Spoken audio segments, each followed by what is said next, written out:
Ce n'est pas une publication, c'est une opération de contrôle. Le département de la justice vient de lâcher environ 3 millions de documents liés à Epstein, puis a déclaré calmement « dossier clos ».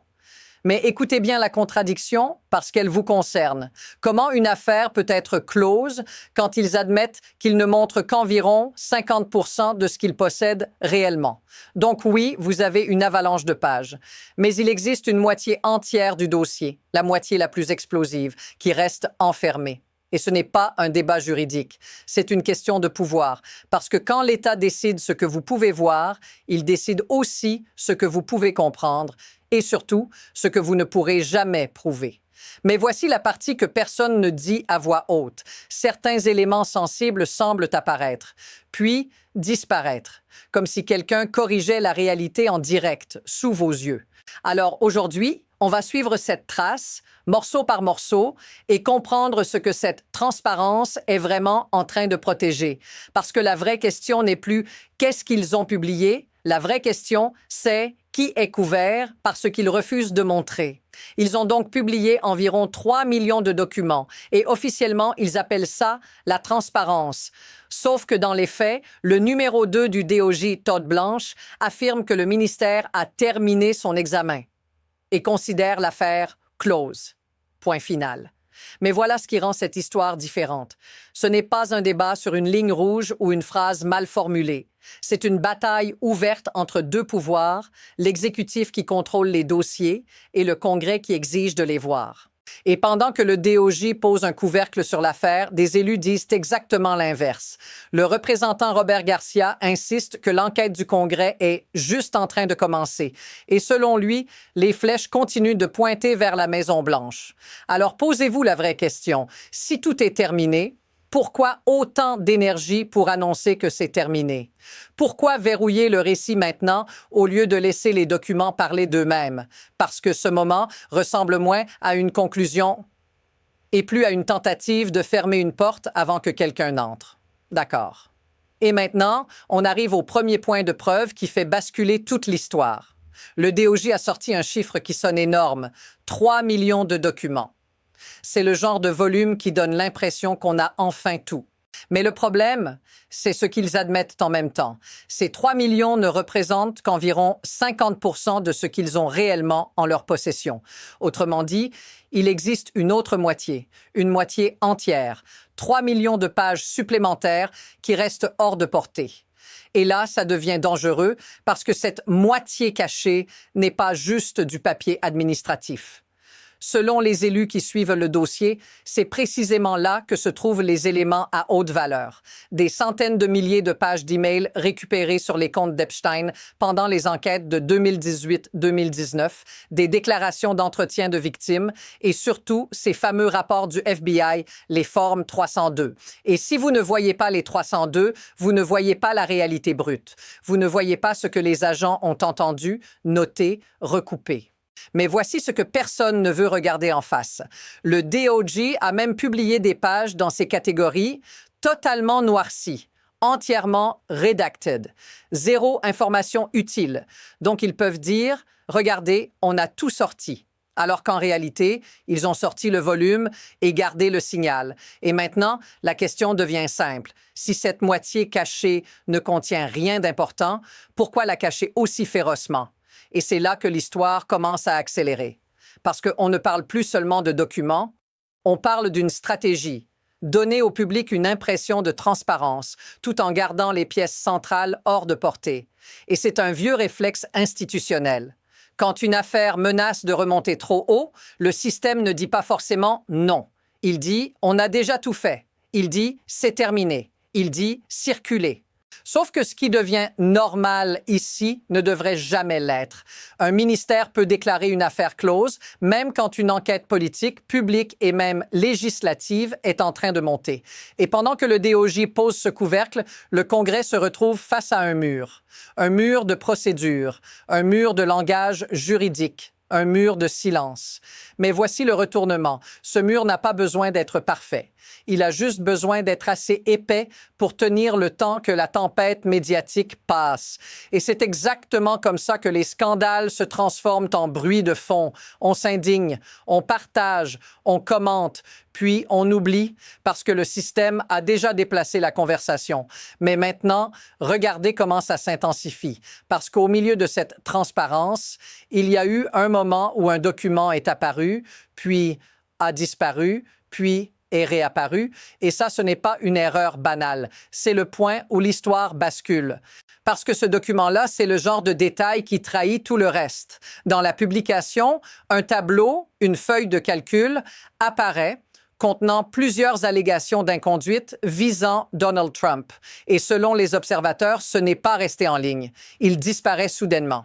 Puis, quelques heures plus tard, il réapparaît après un tollé public. Réfléchissez à ce que ça implique. Un fichier aussi sensible est publié, puis retiré, puis remis, en plein direct. Comme si quelqu'un, quelque part, regardait la réaction du public en temps réel et ajustait le contenu. Le DOJ tente de neutraliser ça avec une formule. Il qualifie ces éléments de tips non corroborés, des informations non substantiées. Une étiquette parfaite pour diminuer la valeur perçue du document, tout en disant « on a été transparent ». Mais voici ce qui change tout. Si ce n'était rien, pourquoi l'enlever? Le représentant Robert Garcia parle d'une tromperie claire. Il dit que le fait d'inclure puis de retirer des mentions de Trump est hautement irrégulier et suspect. Et là, le public comprend quelque chose de terrifiant. Si un fichier peut disparaître et revenir en quelques heures, combien d'autres ont disparu avant même que vous ne les voyiez? Ce n'est plus une publication. C'est une curation, une version contrôlée de la réalité. Et maintenant, on arrive au cœur du mécanisme. Comment le DOJ justifie légalement de garder la moitié la plus explosive sous clé? Et là, tout s'empile, très vite. D'abord, le DOJ dit qu'il protège la vie privée. Ensuite, il invoque des privilèges juridiques, et pas n'importe lesquels. L'avocat client, le work product, et surtout, ce mot qui change tout, le deliberative process privilège. En clair, ils ne disent pas seulement « on ne peut pas publier certains noms ». Ils disent « on ne peut pas publier comment on a décidé ». C'est ça, le vrai verrou. Protéger non pas uniquement les preuves, mais les discussions internes, le pourquoi, le comment, qui a choisi quoi. Et pendant ce temps, le Congrès découvre une réalité brutale. Même s'ils crient, même s'ils menacent, même s'ils parlent de cover-up, leur pouvoir est limité. Parce que leur arme principale, c'est le comptant. Et le comptant est envoyé au DOJ. Le même DOJ accusé de bloquer les documents. C'est un cercle parfait, un piège institutionnel. Mais voici la question qui fait mal. Si vous pouvez cacher la moitié d'un dossier aussi énorme derrière des privilèges, qu'est-ce qui empêche le système de faire ça à chaque fois? Et si tout ça continue, si ce verrouillage devient la norme, qu'est-ce qu'il reste au public à part des pages noircies et des annonces de dossiers clos? Qu'est-ce qui se passe si ça continue? Et maintenant, on redescend au niveau réel. Là où ça vous touche, vous. Parce que pendant que le DOJ protège ses discussions d'interne avec des mots comme privilège et processus délibératif, il y a quelque chose qu'ils n'ont pas protégé du tout, les victimes. Dans cette publication, il y a eu une sloppiness décrite comme rampante.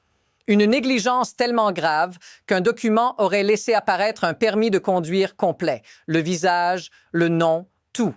Et ce n'est pas un cas isolé. Près de 20 noms de victimes auraient été exposés, reconnaissables.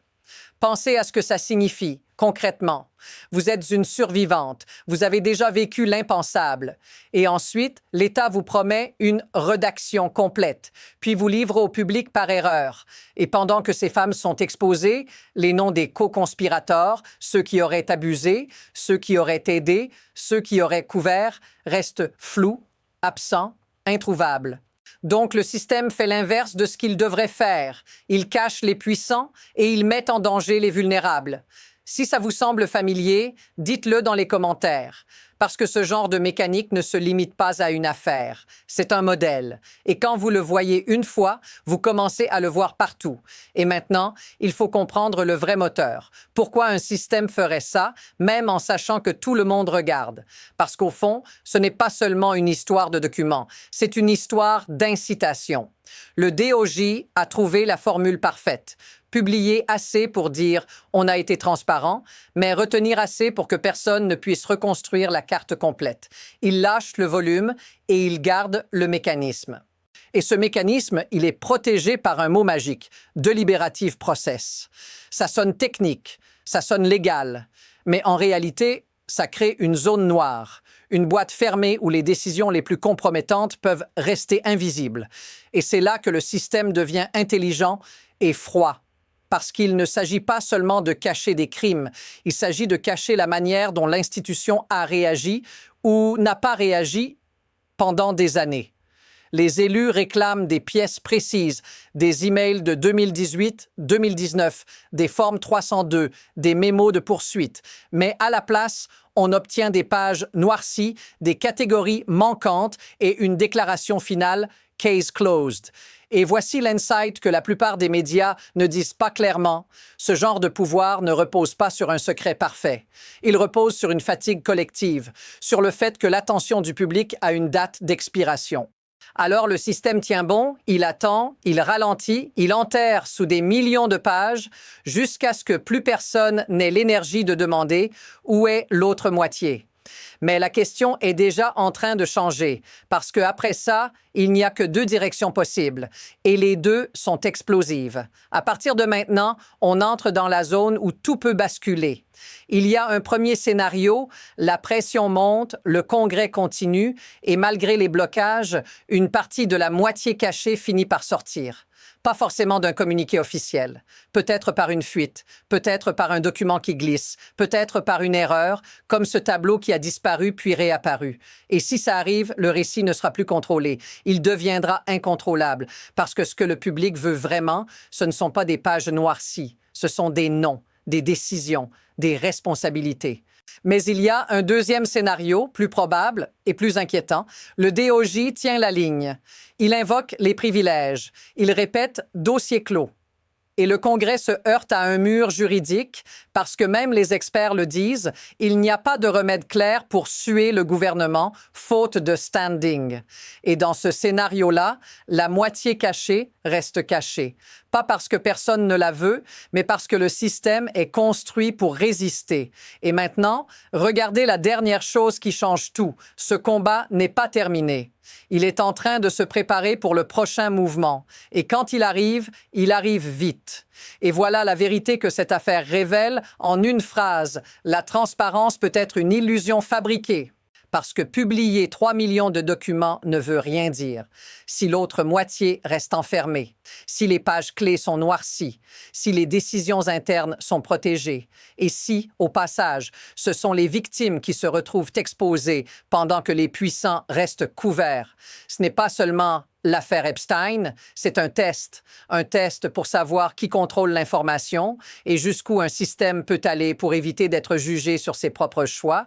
Alors gardez cette question en tête. Si une institution peut déclarer dossier clos tout en gardant la moitié du dossier sous clé, qu'est-ce qu'elle est capable de faire ailleurs quand personne ne regarde? Si vous voulez que je continue à décortiquer ce qui sort, ce qui disparaît et ce que ça annonce pour la suite, abonnez-vous. Parce que la prochaine pièce du puzzle n'arrivera pas avec une alerte officielle. Elle arrivera quand quelqu'un fera une erreur ou quand quelqu'un décidera de parler.